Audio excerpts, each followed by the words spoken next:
Viewers, बहुत सारे लोग ऐसे होते हैं कि जिनको खुद पता नहीं होता कि उनका लीवर जो है वो फैटी हो चुका है।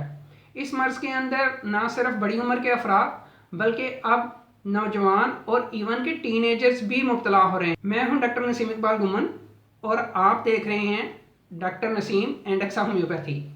आज की इस वीडियो के अंदर मैं आपको फैटी लीवर के बारे में बताऊंगा, फैटी लीवर के काजेज़ और उसके होम्योपैथिक ट्रीटमेंट के बारे में। तो आइए देखते हैं। मोस्ट केसेस के अंदर फैटी लीवर जो है वो अपनी कोई अलामत शो नहीं करता और इसमें मुब्तला जो अफराद होते हैं वो अपनी डेली की एक्टिविटीज़ को जारी रखे हुए होते हैं।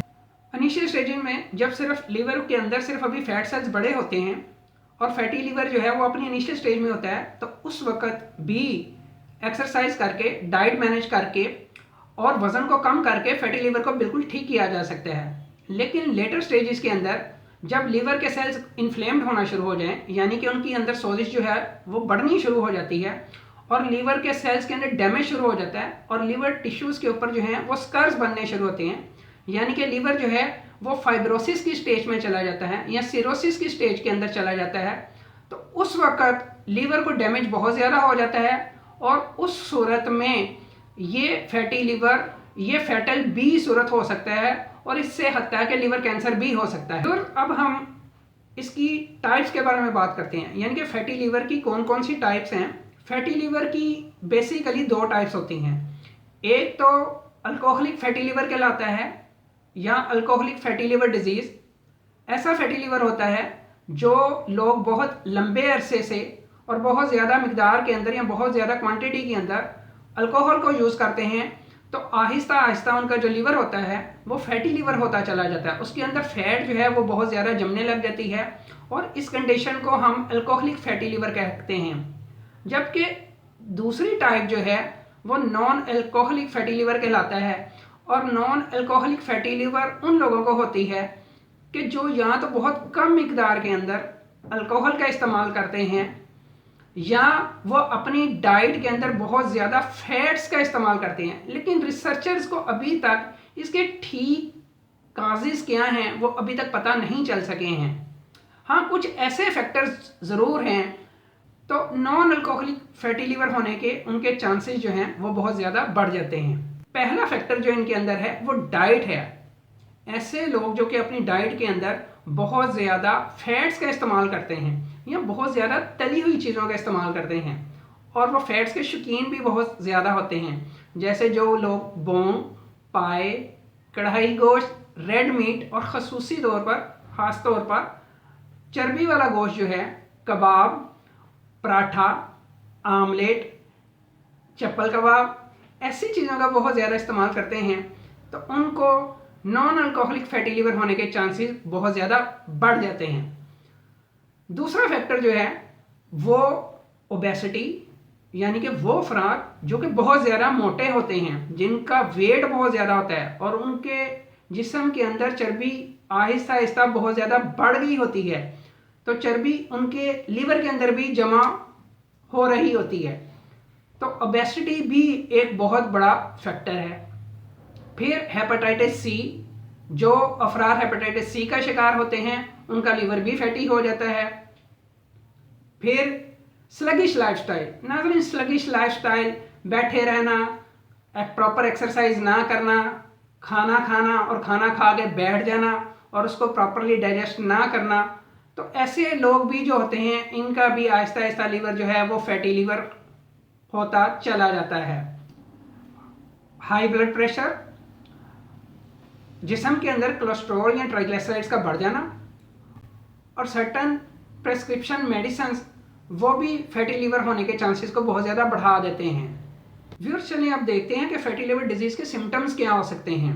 जैसे कि मैं पहले भी आपको बता चुका हूँ कि फैटी लीवर डिजीज़ शुरू के अंदर कोई अलामात ज़ाहिर नहीं करती जब तक ये बीमारी एडवांस स्टेजेस के अंदर ना चली जाए, यानी कि जिगर के अंदर बहुत ज़्यादा सोजिश या इन्फ्लेमेशन ना हो जाए या लीवर के टिश्यूज़ बहुत ज़्यादा डैमेज ना होना शुरू हो जाए या उनके ऊपर स्कर्स बनना ना शुरू हो जाए, यानी कि लीवर फाइब्रोसिस या सिरोसिस ना हो जाए।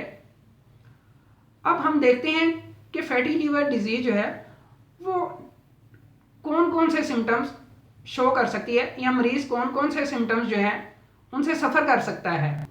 पेट के अंदर दर्द का रहना, ख़ास तौर पे पेट के दाईं तरफ लीवर रीजन में जहाँ पे हमारा जिगर होता है वहाँ पे दर्द का रहना, तबीयत का बोझल रहना, पेट का फूलना, मतली होना, के आने को जी करना, भूख का कम होते जाना, वज़न का कम होना, आँखों का पीला रहना या मुंह का जायका कड़वा रहना, स्किन कलर येलो हो सकता है, डार्क कलर का यूरिन आ सकता है, पेशेंट को बुखार रह सकता है, बहुत ज़्यादा कमज़ोरी पेशेंट फील कर सकता है, पेट और टांगों का सूजना भी शामिल हो सकता है। नाज़रीन, अब बात करते हैं फैटी लीवर के होम्योपैथिक ट्रीटमेंट के बारे में। पहली जो मेडिसिन है वो नेट्रम सल्फ है।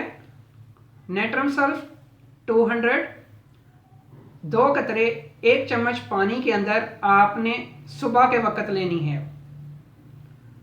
दूसरी मेडिसिन चैलिडोनियम क्यू है और चैलिडोनियम क्यू आपने 8 से 10 कतरे कुछ पानी के अंदर लेने हैं। फिर तीसरी मेडिसिन वो एलियम स्टाइवा क्यू है, वो भी 8 से 10 कतरे 2 या 3 घूंट पानी के अंदर आपने दिन में 3 बार लेना है। और आप एलियम स्टाइवा को चैलिडोनियम के साथ इकट्ठा भी ले सकते हैं। कप या ग्लास के अंदर थोड़ा सा पानी ले लें और दोनों में से 8 से 10 कतरे डाल के दिन में 3 दफ़ा इस्तेमाल करें। और बेहतर है इनको नाश्ते के आधे घंटे के बाद, दोपहर के खाने के आधे घंटे के बाद और रात के खाने के आधे घंटे के बाद इस्तेमाल किया जाए।